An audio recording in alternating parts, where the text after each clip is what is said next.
Well, let's get into it, guys. Let's tear down this Ohio State-Indiana football matchup here. And, a lot of pros and cons. Ohio State, the big bad Buckeyes. Indiana, the new kids in the block, haven't played anybody that's credible, or at least so say the pundits. I'm going to start out with you, Tony. What do you think happens in this Ohio State-Indiana game, and who do you like? Well, I don't think Ohio State is glaringly better than Indiana. So I favor them. I think it's very good for Indiana that the Buckeyes have lost their starting center for the remainder of the season and just happened to face the Hoosiers right out of the gate with a brand new center. And luckily for Ohio State that this happens in a home game, because if it was on the road, that would definitely cause major issues because the mechanics of an offensive line and a QB center, or I don't have to explain it to you guys, but to our audience, maybe it's something that I look at. If I see a starting center is down, that's the key to an offensive line, and you're on the road, I'm immediately going against you. Cool. But this is a home game. We'll see what the Hoosiers are able to do pressure-wise. Will Howard's been okay this season. He hasn't really taken off the way I imagined he would.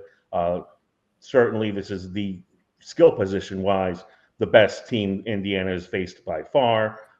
Maybe Maryland and Washington would hold a candle to that, but not with the depth Ohio State can bring to the table. So sure, and it's also going to be a testament to how prepared Kurt Cignetti and his staff get a football team. And I heard it said over the weekend that the closest thing to Nick Saban in college football now that Saban has retired is Kurt Cignetti.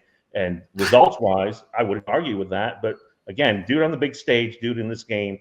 I'm as curious as anybody to see whether it can happen, but I don't automatically dismiss Indiana's chances to win this game, so long as Rourke is close to, because he's not 100%, closer to 90% than 70%.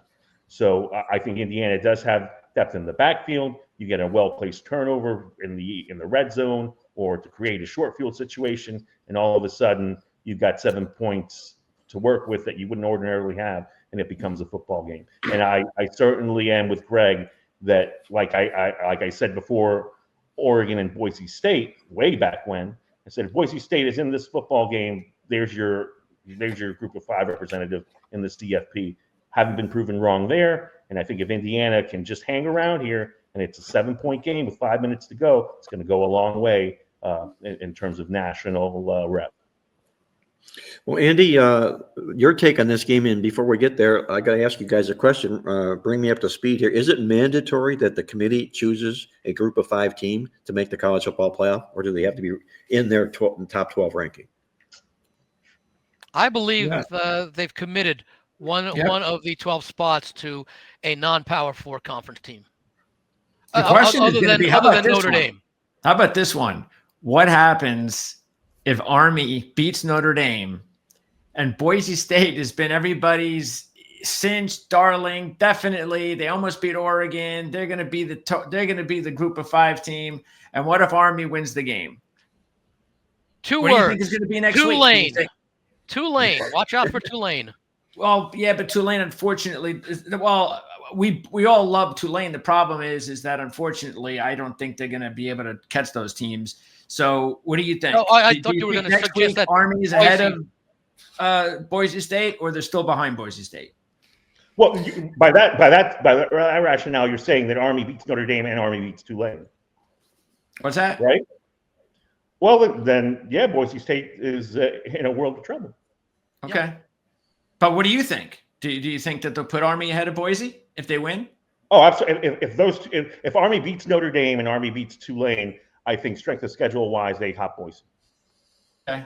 And I guess the other thing and Andy's point is if Tulane then beats Army, then who the heck knows what they're going to do? But I agree, Andy.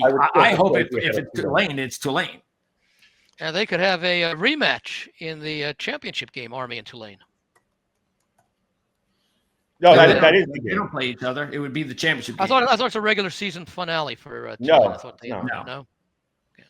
Well, Andy, where do you think we go in this football game here? Indiana, Ohio State. What is Andy Isco looking at? Well, power ratings suggest this should be a competitive game. In fact, my power ratings actually have Indiana as the team that has gained the most from the preseason power ratings to the current. They were right up there with South Carolina and Vanderbilt, and they've now extended that advantage. So purely based on the number. Now, a lot of that does have to do with the schedule that Indiana has played. No Ohio State, no Penn State. Well, Ohio State till this week, no Penn State, no Oregon. Okay. My concern for Indiana is a couple of concerns. Number one, Singretti's done a great job. He's, you don't even need to mail in the ballots. He's coach of the year. I don't know if it'll be unanimous, but it should be very close to it. Of course, he brought some of his James Madison players over with him. And the fact is that by going to James Madison, that also tells you the kind of recruiting that he was able to do. And the fact that the players, although they've been great, they may have not been recruited by some of these larger teams, whereas Ohio State recruits, the nation for, first, second, third string players that could probably play for 90% of the teams outside of the, top 20, let's say. The concern I have fundamentally is Indiana's really not been tested this year. Ohio State has been tested twice and in their two biggest games. And in fact, they could have beaten Oregon except for some kicking woes that they had in that game. And then, of course, they were given a contest for a good part of the game against Penn State. We don't know how Indiana will react in a close game because they haven't been in a close game. And there's something to be said with that. Who's the pressure on in this game? It's probably more on Indiana than it is Ohio State. Although a loss by Ohio State could certainly muck things up as far as the Big Ten championship game were they to lose it. Although I don't expect that. Although Oregon could beat them a second time. Well, they actually handled the pressure pretty well late against Michigan.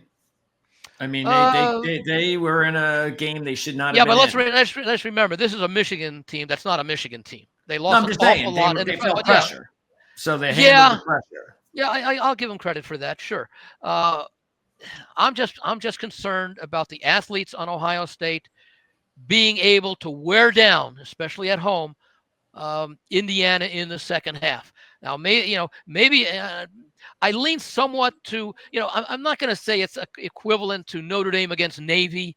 There's a class and talent there, but we saw the edge that Notre Dame had, and we may see it against Army. I'm not quite sure there, although it's funny because I don't know if I'm going to play the games, but I do like Army plus the points. I like Ohio State minus the points because I just think Army can do some things against Notre Dame that most teams can't because they can run the ball for 8 minutes, and if they don't score, that's maybe 2 possessions that each side doesn't have the rest of the game.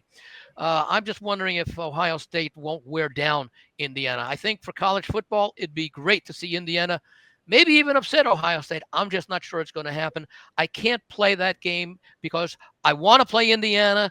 The numbers say Indiana, but when I compare the two schedules and the two rosters, I find it difficult. I think Indiana will be competitive for a while, but I'm not quite sure what happens in the third quarter.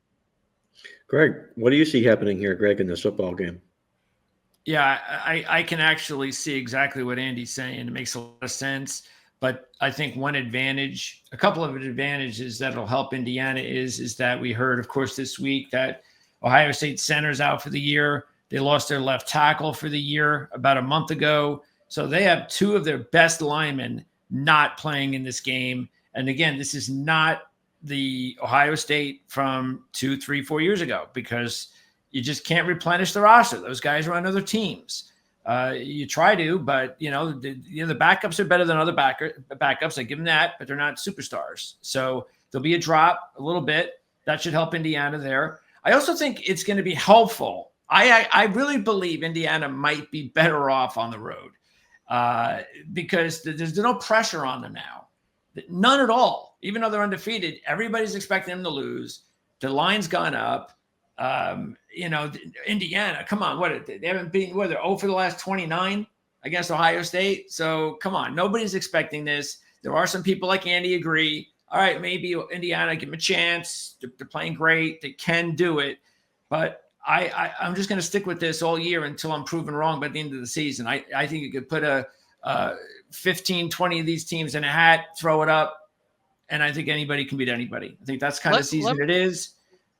And so therefore, I think Indiana is one of those plays that we often talk about, Mark, that, hey, you know what? I'm willing to put money on the double-digit money line play because I think they can win. I'm not going to sit here and predict they're going to win, but I think they can win. And not Kind of just a game where they if could they win. do win, you're not going to be stunned, is what it is, right? Yeah, and it's what, and I'm not. I think if they win, it's not going to surprise me in the least because I'm not enthralled with this Ohio State team. I don't think they're anything much better than Indiana. I just don't.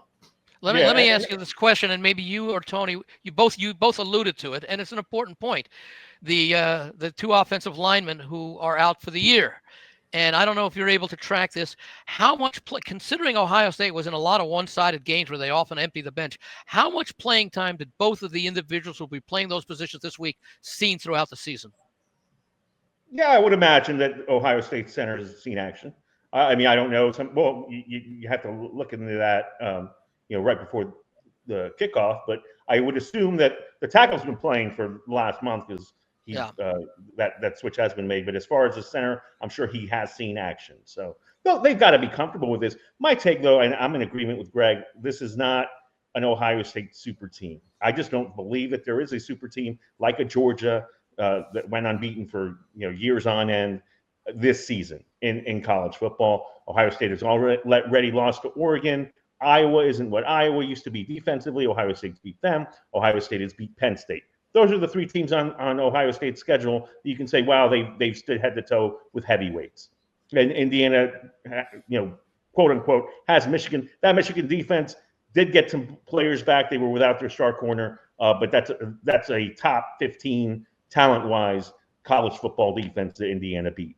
And they pulled some stuff back too because they had control of that game. They could have won that game by double digits if they're playing that with the need for style points. And style points, by the way, just as an aside, come into play over the next couple of weeks for teams like SMU. SMU ran the score up the other day. I don't know if you guys saw that, scoring with like 10 seconds left or something on a pass when they absolutely need to, just because I would assume that they feel they have to from a ranking standpoint. That or they were watching Penn State films, Let me ask this question. Don't forget, they barely survived Nebraska at home about a month ago. Well, that was, I think, the Penn State-Oregon sandwich, wasn't it? They still barely survived Nebraska a month ago. But you're right. Well, an old Ohio State team, sandwich or not. Well, let me ask this as a sidebar here. Which team has regressed more from what we've seen the last few years, Ohio State or Georgia, based on this year's performance and what we've seen the last few years? Georgia. Well, you're talking about a 2-loss Georgia team and a 1-loss Ohio State team. I think the answer might be in the math there. No. And look, I think it boils down to the talent that Georgia has lost. I mean, you had the Philadelphia Eagles defense is mostly Georgia defensive linemen, and then you've got guys like Brock Bowers that you can't rely on anymore. McConkey is lighting it up in the NFL as a rookie. Carson Beck hasn't been what even his predecessor was, even though his predecessor is Tony thought he might have to. I think part of Beck's performance is related to guys like Bowers and McConkey, who he's lost from last year. That's got a lot to do with it. And that's going to happen. That's why, this is why it's funny when these guys have these great college careers, and then everybody wonders when they go into the NFL why they struggle early. This is exactly why. Yeah. Because the guys like the Brock Bowers and these other superstar players like McConkey aren't there. They're with mediocre to bad NFL teams, and they struggle. So Beck was just facing it, I guess, in his last college season. But still, it doesn't excuse the fact that he's thrown 12 interceptions. I mean, he has not looked good whatsoever. And that is a big issue potentially. Tony, Georgia's defense is fairly solid. It's not as dominant the last year, but Georgia's weakness this year has been on the offensive side of the football. Yeah, and Georgia's defense was elite for a couple of years there. Both from an execution and talent level, and it's been not as dominant this season. Well, guys, let's put the wrap on this because we want to move over to our NFL game of the weekend. When we do that, Jim Fleisch is going to join us from Las Vegas with some NFL commentary as well. The way I look at this Indiana-Ohio State game is, I'm from Ohio. I would love to see the Buckeyes win, but I don't ever bet with my heart. I can't do that. What do I see in the Indiana Hoosiers this year? I love the statement that Tony refers to, you beat who's in front of you. Yeah, you don't worry about how they got there, what they did. You beat whoever's in front of you, and Indiana's done that soundly all football season here. One great stat about Cignetti that I came across here, aside from in his career, he's played 11 conference games on the road. He's cashed in 10 of those. When he's undefeated and he has the better record, his football teams, they are 21-2 straight up and 16-5 to the spread. And remember this, Indiana just held in their last 2 football games, both Michigan and Michigan State, to season low yardage in both of those football games. It's not like we're talking about Purdue or 2 bad football teams. Both of those teams could be bowling this football season here, but that's a pretty strong accomplishment for that Indiana defense. Season low yardage marks to Michigan and Michigan State. I'll be taking the points in this football game. And by the way, keep an eye on the fact that Cignetti, and I think he's a great coach, I really do. But let's just keep an eye on the fact that, as you guys have referenced, he brought a lot, not just James Madison guys over. He brought every good James Madison player over that had all conference accolades, with the exception of the quarterback, which he didn't need because he already had the Mac's best quarterback. So very good coach, but it'll be interesting to see what happens in the next couple of years when he can't pull that trick anymore. So he also brought a lot of the coaching staff with him as well. And, when you come from a breed like that, where all you do is win, it's kind of a good start, kind of a good tool to have to begin with when you're surrounded yourself by nothing but winners. Yeah. By the way, let me point out one thing about Ohio State, Indiana, for some people who might be interested. Common opponents this year, there were 3 of them. They were both 3-0. Indiana outscored those 3 opponents by 34 points per game. Ohio State by barely 20 points per game. So if you want, and that's a third of the schedule basically that they've pretty much played to date. So Indiana does stack up well statistically against the teams that both they and Ohio State played.